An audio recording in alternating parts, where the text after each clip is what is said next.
Hey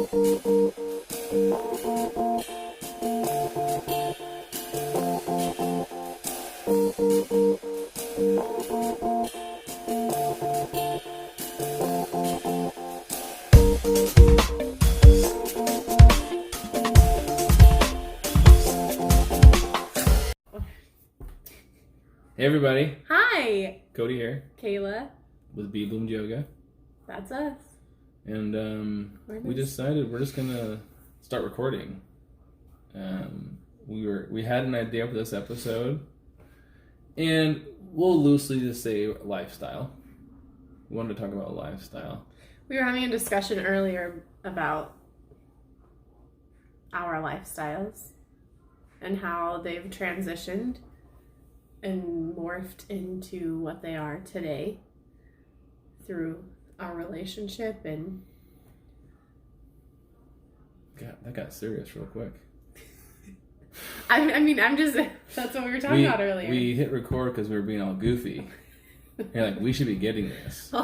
And I'm like, we're going to talk about lifestyle. And she's like, yes, today we're going to talk about lifestyle. Sorry, I had to get it silly again. It was different before. Wanted everybody to see the silliness. Mm-hmm. Well, it's impossible to capture that silliness unless you just start rolling and just start being silly. Doing it. I don't care what you think. Yeah, we don't care. Watch this. We're us. Watch this. Watch how we be. We are us. This is us. Yeah, so we were debating about what to talk about in this episode. We're just having fun with it. Here we go.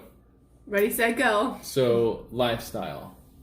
I saw an awesome YouTube video. A guy who, I want to say he's a Harvard professor. I think it's Harvard.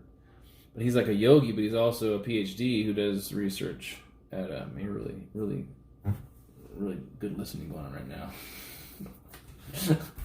But he's a PhD at Harvard, and he's talking about how yoga and meditation, things like that, are like mind-body medicine. But the word we've been using a lot is lifestyle, and it was amazing how he used the same word. And he was talking about how drugs only treat symptoms of like depression, anxiety, and really anything. Modern drugs are only meant to treat the symptoms, not the root causes. And he was talking about how like there's lifestyle diseases. He used that phrase, yeah. Lifestyle disease at the root of a lot of these. And that's hard for a lot of people to hear. I know people who just think that that's just how they're stuck like that and they can't get out of it without somebody inventing some kind of pill for them. And that's why it's so difficult. Nobody wants to be told that they're putting them... Sorry. No, go ahead. But they have to change something that they've been doing for so long, right? Right, but it's a thing they don't understand that they do and how they do it, right? It's just to them, and I don't know. I have my times. I mean, I'm not like a depressed person. We all do, yeah. We all have our down times, but it feels like it's happening to you. And that you can't change it. Like, there's been so many times where it's that time of month, and I'm all, oh, you're not that bad. I'm not that bad, but like, I cry about everything, sure. And I like get upset. I'm like, well, I can't change this because I'm a woman, and I can't. Whoa, man. And I can't just turn it off. But I think that there are things that you can do to make it better and easier. Right, and so a lot of that just comes from awareness. Mm-hmm. Some people just it's okay. I mean, we're not judging people, right? Because me more than you, I was in a place of complete ignorance, just unawareness, non-awareness, and I'm still coming out of it. There's still old habits that are there but I really reduced the amount of negative effect my lifestyle has on me. Mm-hmm. And so we were talking about this earlier today, and that's how we got the idea for this episode, is that when I first met her, they say that you meet the right person and it makes you want to be a better person. That is so true. So true. I just saw her, she was young, I was 6 years older, and she was going to school, I wasn't. She wasn't like smoking cigarettes. I was smoking cigarettes and like smoking pot with my guy friends, and like just she made me realize that like I'm like, man, she's 20, 21, she's doing that. Like, what am I doing? And aside from her being beautiful, she also was setting a good example when I met her too. So it's like, it was more than just her beauty, and that's what I mean. Like the good example and the beauty together.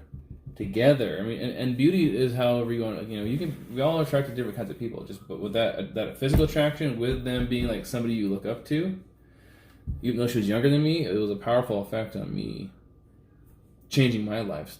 So I started working out more seriously. I'd worked out in high school. I did stuff in high school that introduced me to working out and stuff, but really after high school, it kind of went to the wayside for playing music for a long time. But then when you started working out more, it motivated me to do so as well. Yeah, I mean, 12 years ago, that's a long time. I think I was working out. Yeah, but neither of us were doing it as like regimented as it needs to be to like really get a foundation of fitness that's long lasting. I mean, because I was going to school to be a PE teacher, so I obviously had that that mentality of you need to be physical if you want to teach physical education. Yeah, absolutely. But then when we started dating and you got really into fitness and got your personal training certification, that motivated me even more to take care of myself. That was before we joined the military, huh? Yeah. That's interesting. And that's a lifestyle change too.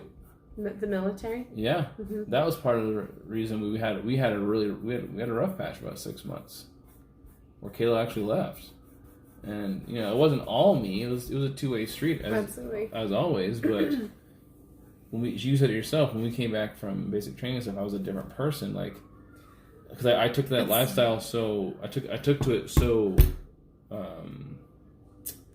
strictly, so earnestly, that it became part of my consciousness. And I wasn't learning how to take the uniform off at certain times, because it is a huge shift. Like you go and you're in basic training and you go to your advanced training and you're living that you're a soldier, regimented lifestyle. Yeah, even if you're not in the infantry, you're still training to be a soldier when you're at basic training. You go through the soldier training.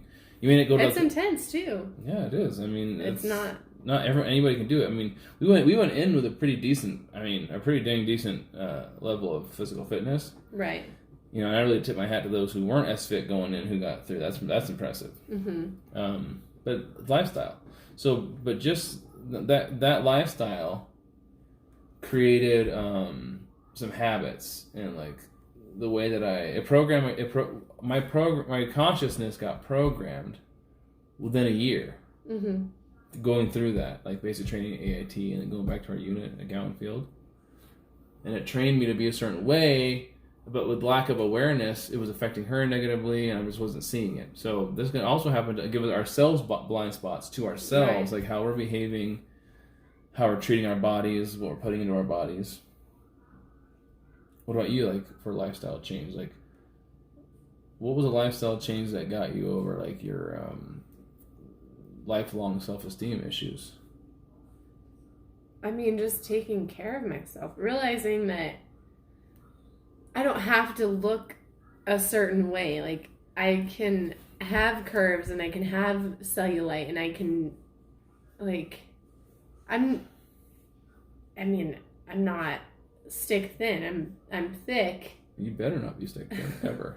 But it's if I'm taking care of myself, if I'm eating right and I'm working out and I'm not going to the deep end, right? Where you're not working out and you're really going off the rails on your diet, right? So I took a step back and I'm taking care of myself. So if I don't look like the people on magazines or all over Instagram, it's okay because I am who I'm supposed to be. Well, let me also add to that though, because you always talk about how that one relay you ran, where you ran 42 miles in 33 hours, because they lost somebody on the relay team, so they had to make up the extra miles. That's almost 2 marathons in 33 hours, and that's a lifestyle change.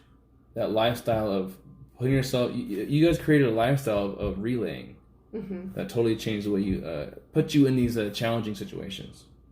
Yeah. And it helps you overcome your self-esteem issues. Yeah. You're because this lifestyle you were living. Yeah.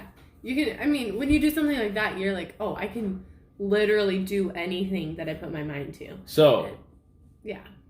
So on that note, you can do anything you want to put your mind to. Right, Kayla? Yes. Be bloomed. Be bloomed. Bye. Mwah.